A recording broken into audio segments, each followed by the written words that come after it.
The Mandalorian is marching toward an eventual meetup with a live-action Ahsoka Tano, but first he's gotta team up with some old pals to give the Empire the business. Directed by Carl Weathers himself, Chapter 12, The Siege, is another action-packed side mission, but this time, huge new revelations about why the Empire wants the child so badly in the first place, plus it manages to connect the Star Wars prequel and sequel trilogies. Imagine that.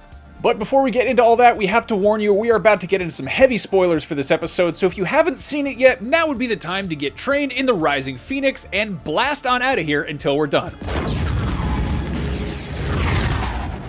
Yes. What are your plans for it? Well, now we know. Okay, so we didn't get Ahsoka Tano at all in this episode, but we did get cloners and wait, Dark Troopers? Seriously? Okay, we'll get to that in a second, but first, a quick recap. Mando is back on Nevarro getting his ship fixed yet again, and to kill some time he teams up with his old pals Greef Karga and Cara Dune on a mission to take out the last Imperial base on the planet. The plan? Blow the base's reactor and flood the whole place with lava. Cara and Mando hate the Empire and Greef Karga just wants them off Nevarro. Of course, the mission winds up being more than they bargained for, and in the end, they learn what the Empire plans to do with the child in the first place, and it seems like it's all connected to Emperor Palpatine and Supreme Leader Snoke. This isn't a military operation. This is a lab. Yeah, no kidding. And that failed clone looks an awful lot like Supreme Leader Snoke, who we now know was just a clone created by Palpatine, but how did he make a clone so powerful in the Force? Dark science. Cloning.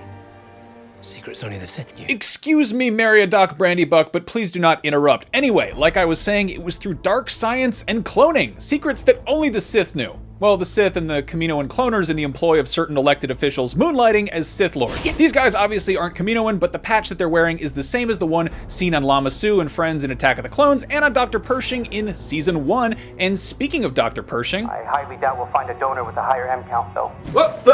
M count, of course, refers to midichlorians, which first showed up... What are midichlorians? Do not interrupt me, little boy from Jingle All the Way. I was just about to get to that. Midichlorians were contentiously introduced in The Phantom Menace, and in case you deliberately forgot about them, they are the sentient microscopic organisms connected to the Force that live in the bloodstream of living things, so a high M count means a strong connection to the Force, and the highest M count on record, Anakin Skywalker. Over 20,000. Even Master Yoda doesn't have a midichlorian count that high. No Jedi has. We only got a brief glimpse in Season 1 at what Dr. Pershing and the Empire had planned for the child, but even then, lots of fans speculated that Pershing planned to harvest some midichlorians to help fuel Palpatine's whole Snoke clone gambit. Now, thanks to Dr. Pershing's poorly protected holo, seriously, update your password, we see this is all but confirmed. Those failed clones in the tanks look too much like Snoke for this to be a coincidence. But that's not all that Dr. Pershing shared with us. Before signing off, he dropped one more major clue. Fear that the volunteer will meet the same regrettable fate if we proceed with the transfusion. So Pershing is experimenting with these clones because they eventually want to transfuse the child's blood with the volunteer, but who is the volunteer? It's probably not the Emperor since, well, you know, probably not Snoke since, well... I made Snoke. Right, and it's not Moff Gideon since Dr. Pershing recorded this holo for Moff Gideon, so that leaves us with a huge unanswered question. Who is this mysterious volunteer? Was the Empire working on another secret weird Force-imbued cloning project? Anyway, while we're talking about Moff Gideon, the last scene of the episode shows us the wielder of the Darksaber aboard a massive, very cool-looking Imperial cruiser surrounded what look an awful lot like Dark Troopers. Dark Troopers, of course, were a line of Imperial battle droids first introduced in the classic PC game Star Wars Dark Forces, and the plot of that game centered around Kyle Katarn trying to sabotage the entire Dark Trooper program before the Empire could launch it. The game is not part of any current Star Wars canon, so if these are indeed Dark Troopers, that would be yet another element from the expanded universe / legends that Jon Favreau and Dave Filoni have officially brought into the new official timeline. Anyway, Dark Troopers combine two things that Din Djarin hates the most, droids and Imperial Stormtroopers, and it's pretty likely that they'll be a little tougher for him to kill than your garden variety Buckethead. Anyway, you've been good, so you get some Easter eggs.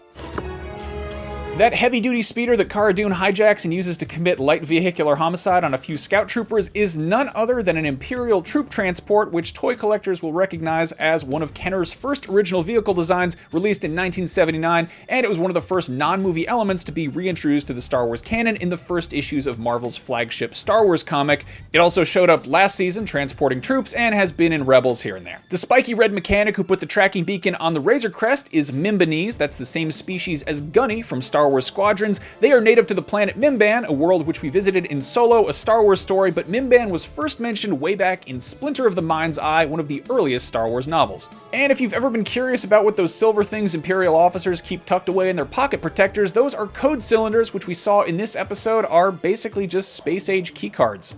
Let us know what other Easter eggs we missed in the comments, but also, what do you think? Are Moff Gideon's secret weapons actually Dark Troopers, and were those failed Snoke clones we saw in those tanks? Let's talk it over in the comments below. Anyway, thank you for watching, and for more Mandalorian, check out the hidden meaning to Chapter 11's huge cameo, and remember to follow and subscribe to IGN wherever you like to watch. This is the way, may the Force be with you, and no disintegrations. We'll see you next time.